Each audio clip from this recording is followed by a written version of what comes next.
Hello mga kaspar! Ngayong araw, may ipapakita akong napaka-rare at super cute na eksena rito sa bahay. Ipinakikilala ko nga pala ang aso kong si Piolo. O diba? Sobrang bait at ang lambing niya. At syempre, papahuli ba ang bunso nating sisiw na si Atutu?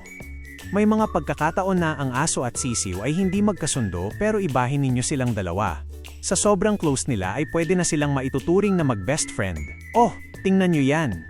Ang highlight ng araw na ito, si Atutu, ginawang kabayo si Piolo.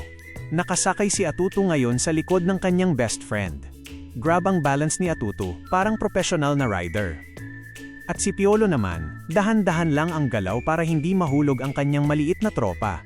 Sobrang chill lang nila. Tingnan nyo si Piolo, mukhang enjoy na enjoy din sa ginagawang pagmassage ni Atutu sa likod niya.